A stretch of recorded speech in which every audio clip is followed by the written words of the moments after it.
Good morning বন্ধুরা। এখন সকাল 7টা বাজে আর আমরা বেরিয়ে পড়েছি মায়াপুরের উদ্দেশ্যে।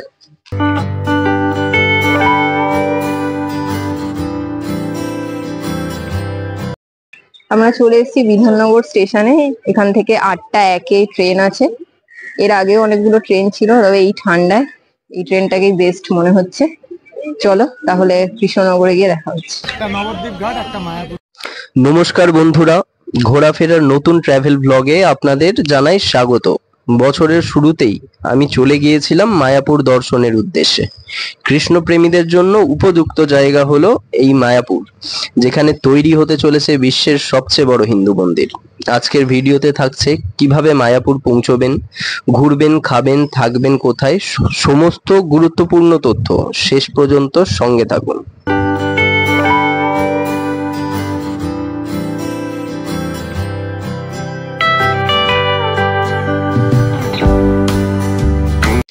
বিধাননগর স্টেশন থেকে আমরা উঠে গেছিলাম শিয়ালদা কৃষ্ণনগর লোকালে, এবং সেই লোকালে করে আমরা পৌঁছে যাই কৃষ্ণনগর স্টেশন। কৃষ্ণনগর স্টেশনে 1 নম্বর প্ল্যাটফর্ম থেকে বেরিয়ে পেয়ে যাবেন প্রচুর টোটো ও অটো, এবং সেই টোটো বা অটোয় করে আপনাদের পৌঁছে যেতে হবে সর্বপ্রথম স্বরূপগঞ্জ হুলোর ঘাট। ট্রেনে মাথাপিছু ভাড়া লাগবে 25 টাকা করে, এবং টোটো বা অটোই আপনাদের মাথাপিছু ভাড়া দিতে হবে 30 টাকা করে। নবদ্বীপ ঘাট, একটা মায়াপুর ঘাট। আপনি কোন ঘাটে যাবেন? মায়াপুর যাবেন না নবদ্বীপ? নবদ্বীপ ঘাট। কত করে ভাড়া এখান থেকে? 30 টাকা। চলো, কোন ঘাটে যাবেন? নবদ্বীপ ঘাট। নবদ্বীপ ঘাটে তো দাদা আজকে গাড়ি যাচ্ছে না, ওইদিকে গঞ্জাম আছে। মায়াপুর ঘাটে নেমে মায়াপুর ঘাট নেমে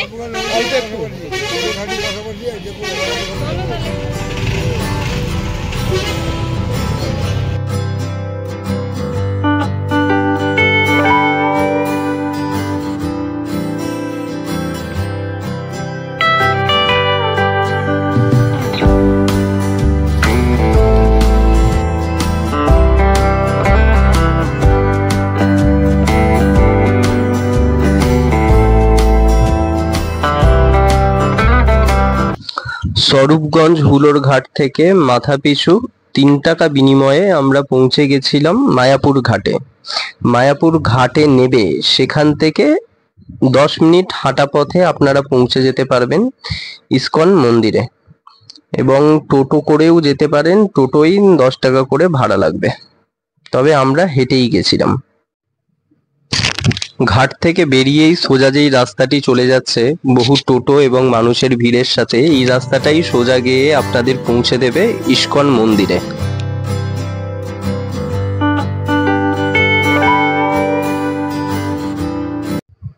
রাস্তার দুপাশে বিভিন্ন ছোট বড় মঠ এবং আশ্রম দেখতে দেখতে পৌঁছে যান ইস্কন মন্দিরে।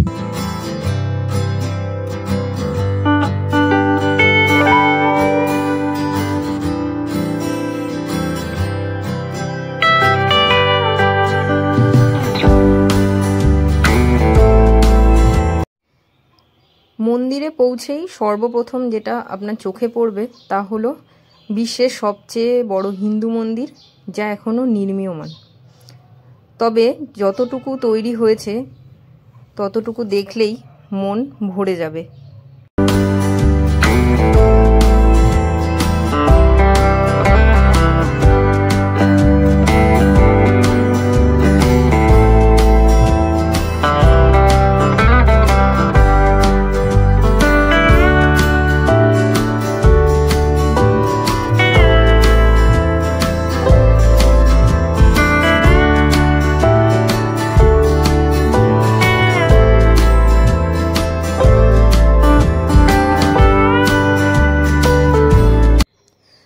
আপনারা যদি মন্দিরে ভোগ খেতে ইচ্ছুক থাকেন তাহলে এসেই আপনাদের সর্বপ্রথম ভোগের কুপন কেটে নিতে হবে। মন্দিরের প্রধান দরজা দিয়ে ঢুকেই ডান দিকে তাকালেই বিভিন্ন ভবনের ভোগের কাউন্টার, কুপন কাউন্টার আপনারা দেখতে পাবেন। এখানে 40 টাকা থেকে শুরু করে 80 টাকা মূল্য পর্যন্ত ভোগের কুপন পাওয়া যায়।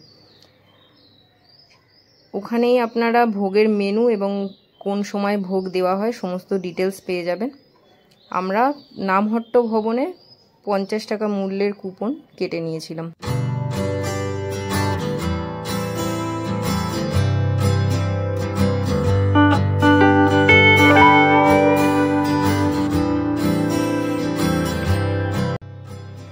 এছাড়াও মন্দিরে বিনামূল্যে ভোগের ব্যবস্থা আছে, তার জন্য আপনাকে চলে যেতে হবে অন্নদান ভবনে। এখন আমরা চলেছি গোশালার উদ্দেশ্যে। এখান থেকে টোটো যায় দেখলাম, আমরা হেঁটেই যাব।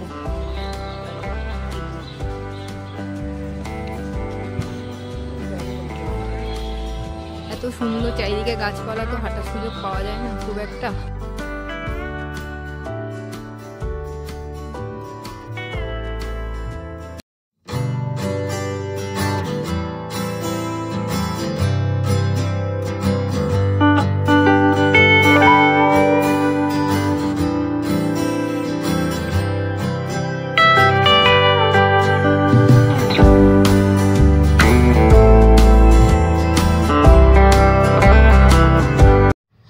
এখন আমরা চলে এসেছি গোশালায়।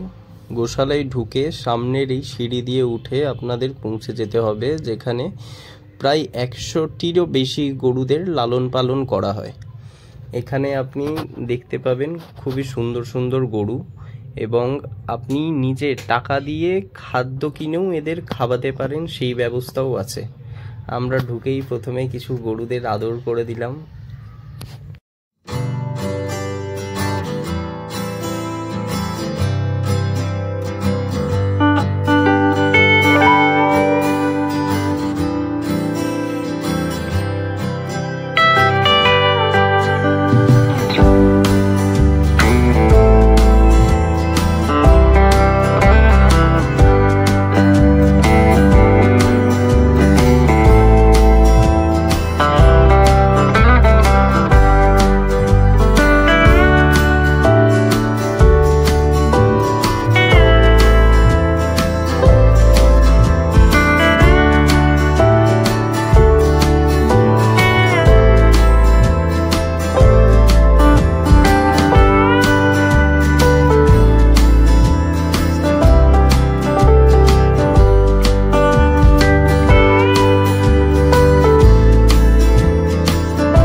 মায়াপুর ইস্কন মন্দির ছাড়াও বিভিন্ন দর্শনীয় স্থান রয়েছে, তার বিস্তারিত বিবরণ থাকবে আমাদের পরবর্তী ভিডিওতে।